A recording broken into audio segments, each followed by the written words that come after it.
So what's to follow is detailed but fast. I could have gone a lot longer into really deep detail, but I think what I'm going to do is share with you a bunch of information about videographers, photographers, disc jockeys, and florists. And the information is going to, at the very least, whet your appetite to want to know more, to ask more when you're actually having an interview with that particular wedding vendor. So we're just going to go ahead and get started, and I'm going to whip through these things pretty quick because, again, I respect your time, and I know you don't have an hour and a half to view this thing. So, but I also want you to know that I'm going to do two things. If you enter your email for some information below, I'll send to you 18 great tips that you need to have a super wedding reception. And that's something that I created over my over 1,000 weddings experience and over my 20 plus years as a wedding disc jockey and MC. So I'm going to share that with you, but I'll also share the written form of the video that I'm about to share with you now. So, and just real quick, my name is Dan Nichols, if you didn't already get that from the title or whatever. So, and I am going to use a cheat sheet here, so just to make it easier and quicker. So, first and foremost, I'm going to talk about something that applies generally to any wedding vendor that you hire. Online reviews. I would look for at least 20 of them. Why? Because we all can get 4 or 5 of them drummed up from family members. So I would look for at least 20 reviews, and I would look for I would check the dates to make sure that they're in the last 3 to 4 months.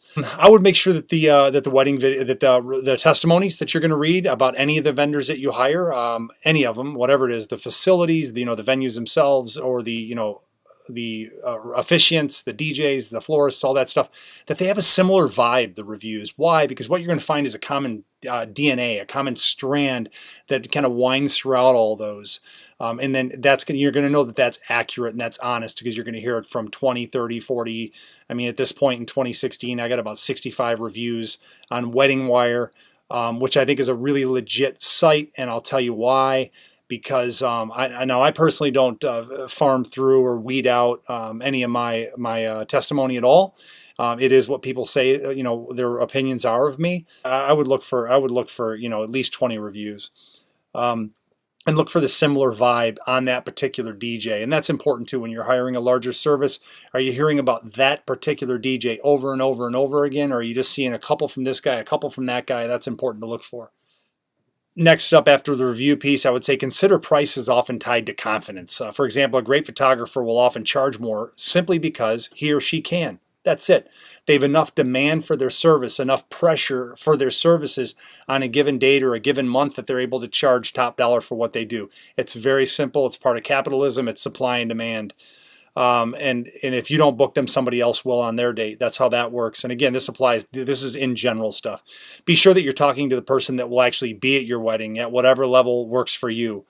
I'll be candid. I booked nearly all my weddings on the phone after 20 plus years of working crowds as a DJ in over 1,000 events and all 5-star reviews. It's something that I can do. So number 5, I'm not a fan of budget questions. And let me tell you why. As a wedding vendor, wedding professional, I'm not. If you say, for example, visit a florist and tell them that you've got a $5,000 budget, what do you think the florist is thinking in their head? Oh, no problem. What's it going to be? It's going to be $4,995 or $5,000. I mean, because if you're in business for yourself, you're going to hit that mark. If people say I got $5,000 to spend on flowers, you're going to find a way to make sure they spend $5,000. So I think budget. And for me, if somebody tells me their budget, it's as an independent disc jockey, it doesn't matter to me. And what I mean by that is, I've got my own personal budget here at my home, right? So I can't, just because you have, say, $1,000 budget for your wedding for a disc jockey, that doesn't mean I can always play within that frame. And my prices are always my prices for a given date. I do it strictly on supply and demand for specific dates. Number 6, how much time do they need to set up and, if applicable, tear down? Check with your venue to be sure that it'll work at their end as well. Say, for example, you're having a wedding and the florist says, hey, look, I need to come in and collect all the vases, and that's going to take me 90 minutes. Well, that might not work for the venue. They might say, no, they got 30 minutes. So you need to have that conversation. Number 7, asking vendors if they've worked with one another before can give you some interesting feedback as to who you're looking at. It could open your eyes indeed on the various pros that you're considering. I think that's a pretty cool one. I will often ask brides, hey, who's your photographer that night? Who's your videographer? Who's your, where's it going to be at? All that stuff, because I like to have an idea. Number 8, gear questions. Only ask that question if it means something to you. I get people that ask that question to me, oh, what type of audio equipment?